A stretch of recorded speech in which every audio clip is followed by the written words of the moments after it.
On the face of it, a smaller luxury car sounds a great idea. All the features and quality of a big limo, but packed into a more manageably sized package. So why don't we see more of them? Simple answer, physics.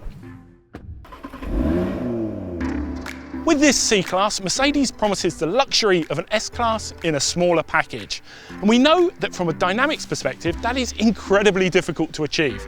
Put it down to a shorter wheelbase or a difference in the ratio of sprung to unsprung masses. So perhaps you can afford us a little initial cynicism. Thing is, Mercedes has become extremely good at figuring out what works with the C-Class. More than 10.5 million have been shifted since 1982 in more than 100 markets around the globe. Here in Australia, the last car's relative successes against its rivals were even starker, selling more than 60,000 in total. Last year marked a shift though. While Mercedes was still easily able to cover off the Audi A4 and A5 sales, the ageing C-Class found itself comfortably eclipsed by the new BMW 3 and 4 Series, Munich outselling Stuttgart by 28% in this instance. The response has been this, the W206 generation C-Class. And whereas BMW have doubled down on sportiness, Mercedes have really lent into the luxury angle. All of the cars coming to Australia have the AMG line kit, which has this lovely star grille at the front. Adaptive headlights come as standard. You can also get a 1.4 megapixel digital unit like on the S-Class. 19-inch alloys, and those side skirts are also part of the AMG line kit. You'll notice the proportions on this car have subtly changed. It's more cab back, the bonnet is longer, the overhangs are shorter, and there are these lovely power domes on the bonnet, underneath which purely 4-cylinder engines, but more on that later. Mercedes has really worked to clean up the side of this car. They've excised a load of the swage lines, and it's got these beautiful aerodynamic mirror housings and mouldings. And as you move around to the back, you'll notice something that's not been seen on any C-Class before. Every other model has had monoblock rear lights that sit outboard of the rear boot lid. This one features a two-piece design reminiscent of the CLA, and I think it's a really elegant piece of styling. Drop inside and things are a big step forward from the dated feel of the last generation car. The cabin really does ape the architecture, at least, of the S-Class. Ahead of you is a 12.3-inch LCD display housing the main dial pack, which can be configured to a minimal, discrete display, a wall-to-wall map, or even a sporty display finished in red. The big news is the huge 11.9-inch Tesla-style portrait-oriented touchscreen, angled ever so subtly towards the driver, a first for Mercedes-Benz. This remains one of the very few examples of its ilk where ventilation controls are properly rendered.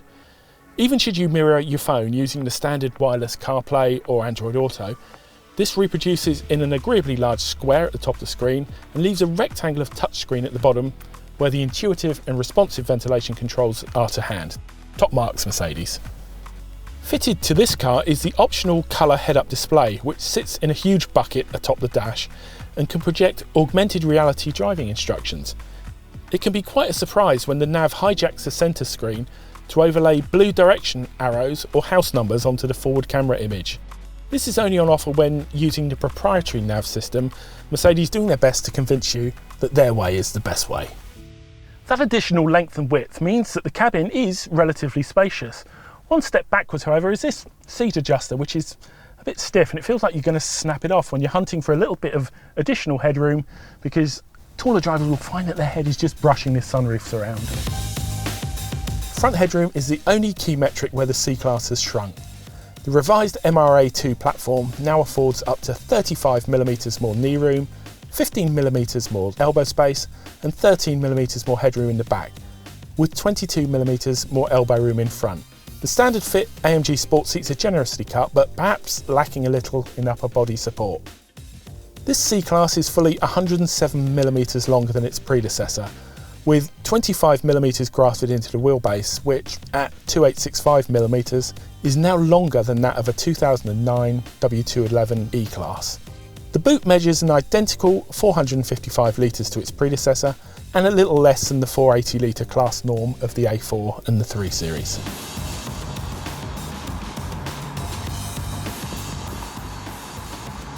So, those engines.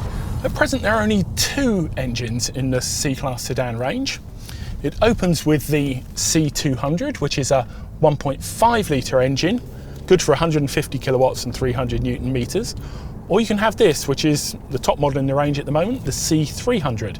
That gets a 2-litre 4-cylinder engine, and it's good for 190 kilowatts and 400 Newton meters of torque. Later this year, we'll get a C43 AMG, all things being equal. And next year is the awesome all-wheel drive C63 powerhouse, again powered by a 4-cylinder engine. Make of that what you will. Of course, if you're absolutely wedded to the creaminess of a straight 6 or the charisma of a V8, these 4s might come as something of a disappointment. But taken in their own right, they're very, very impressive. This car is riding with the optional $3,400 engineering pack, and that includes 4-wheel steer and 3-way adaptive dampers. And it sounds like a box that you should tick, but you shouldn't, and you can't. The reason for that is because, like so many other things, there's a supply chain issue. So the first tranche of C300s that will come to Australia, they get the tri-mode damping. If you try and order the car now, you can't. But the problem is, it's not that great. I think it's a rare dynamic blunder by Mercedes. I've driven the car with the standard steel coil springs and it is perfectly acceptable. The 3-mode damping is a bit of a weird thing because between the sport setting and the comfort setting, there's not a great deal of difference in the secondary ride, in the jolts that you feel coming through to the cabin. But as soon as you switch it into comfort, the primary ride goes to pieces. So the car starts floating and wallowing. About the only thing that you'd want to set it in is the individual mode, where you've got everything in sport apart from the sound symposer. Put that in comfort, because otherwise you can be driving the car along at 2000 RPM on the freeway and it sounds like it's straining. So switch that into comfort and you have a good mode. But then you have to question, I've paid extra for adaptive damping and it's only really good in one mode. I say keep your $3,400 in your pocket. As for the 4-wheel steer, well, that's not something I'm a huge fan of either. When you turn out of a junction at anything under the 60km/h limit where it switches from counter steer to parallel steer, the nose just moves so sharply. It feels like you've almost skidded or yawed at the back of the vehicle. And sometimes as you go down the road, it can require a little bit of correction to steady up.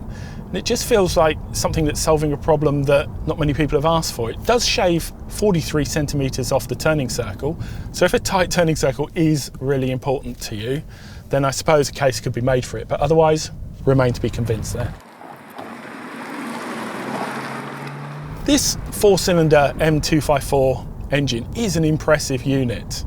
It's a little bit gravelly on cold startup, but for the rest of the time, it's impressively refined, and up to around 5,000, 5,500 RPM, it does a reasonable impression of a 6-pot, at least acoustically.